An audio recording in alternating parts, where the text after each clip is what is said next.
Assalamualaikum warahmatullahi wabarakatuh.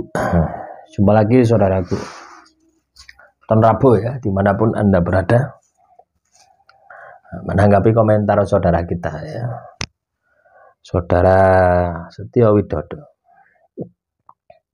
Aku sudah berusaha tekun ya, ibadah tiap malam bangun ya, mandi tahajud, tapi kok gampang emosi. Padahal dari jam 1 sampai subuh itu enggak tidur, sholat dan wirid. Kenapa kok gampang emosi?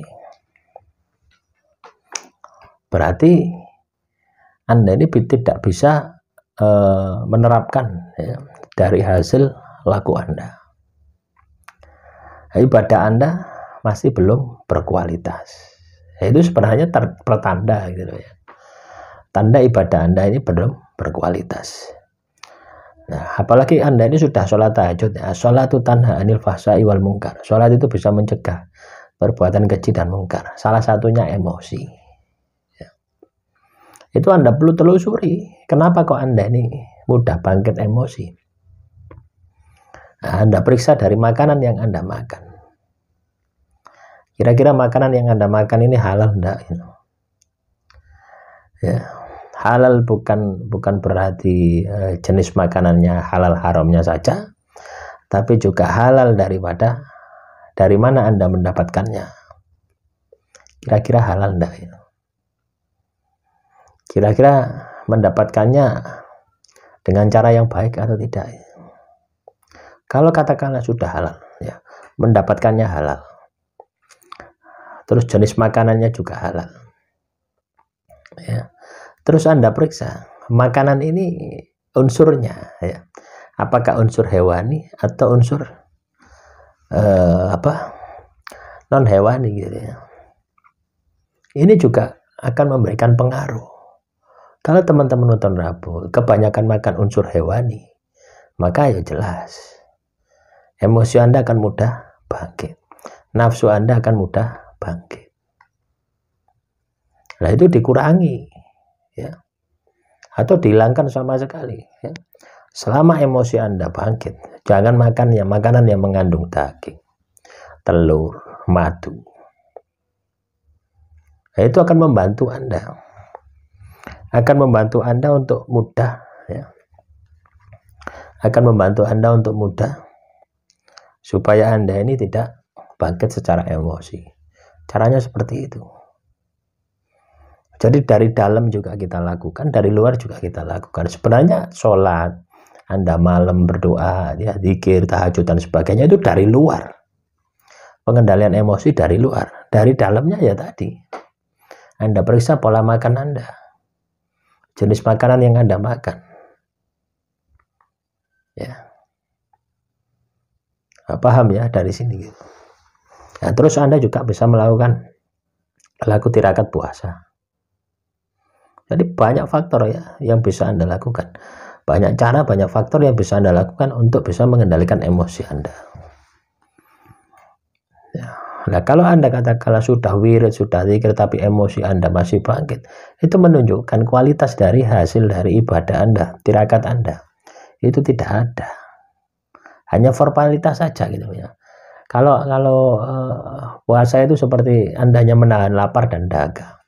Nilai dari puasanya tidak dapat, nilai spiritualnya tidak dapat, penjiwaan penghayatannya tidak dapat, sehingga tidak bisa berpengaruh terhadap perilaku Anda. Harusnya kalau Anda sudah terbiasa, sudah rajin tahajud ya, harusnya itu sudah terkendali. Nah, kenapa ini kalau tidak terkendali? Berarti ada masalah yang Anda harus perbaiki. Entah dari sumbernya ya, berupa makanan yang Anda makan ya, atau orang yang di sekeliling Anda yang membuat Anda emosi, Anda harus menjauhi gitu. Jadi banyak faktor ya, Anda bisa dijustifikasi hanya satu faktor, Anda bisa. Tergantung dari diri Anda sendiri. Anda periksa mulai dari makanan. Itu yang paling penting, itu diperiksa dari makanan. Bagaimanapun juga emosi itu bisa bangkit manakala kita itu memiliki tenaga. Sedangkan tenaga kita ya, teman-teman weton Rabu, itu dihasilkan dari makanan itu.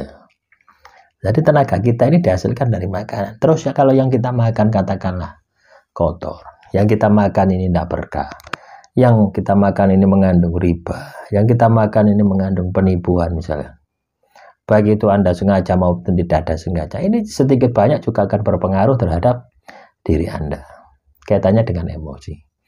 Atau ketika yang Anda makan ini mengandung unsur hewani, ini juga akan memberikan pengaruh ya, emosi Anda. Tidak percaya dengan pengaruh unsur makanan hewani, Anda bisa uji coba 1 minggu makan unsur hewani. Yang ada unsur hewani, daging, telur, madu, susu, dan sebagainya ya.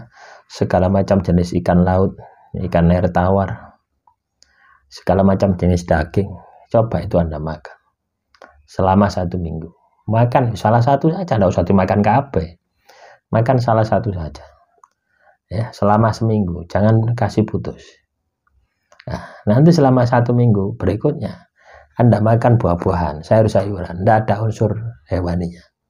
Nah, supaya apa? Supaya Anda bisa membedakan bagaimana mudahnya kontrol diri kita ketika kita itu tidak ada unsur hewani yang kita makan. Ya efeknya mungkin sedikit lemes gitu ya, karena Anda belum biasa. Tapi kalau Anda sudah terbiasa, ya biasa saja. Ya kita bisa lihat gitu loh ya, hewan-hewan karnivora, hewan pemakan daging itu bagaimana buasnya, ya sama seperti itu. Ya, terus hewan omnivora, apa herbivora ya, hewan pemakan rumput itu bagaimana perilakunya, kan tidak keras ya, tidak ganas. Nah jadi makanan ini berpengaruh sekali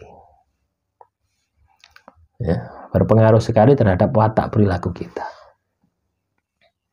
Nah, kaitannya dengan pertanyaan ini, ya, kenapa kok ibadah saya tidak berpengaruh? Itu berarti kualitas dari ibadah Anda tidak terpenuhi. Anda hanya menjalankan secara kuantiti, jumlah. Ya, walaupun Anda dari malam sampai subuh itu hanya jumlah saja yang terpenuhi. Jumlahnya bahwasanya Anda istiqomah, itu saja. Kalau pahala, Anda mendapatkan pahala. Ya, apapun yang kita kerjakan itu pasti ada hasilnya, walaupun sedikit pasti ada hasilnya, walaupun katakanlah tidak sempurna pasti ada hasilnya. Nah ketika Anda muncul kesadaran diri seperti itu, ternyata tidak ada feedbacknya, itulah yang Anda harus perbaiki.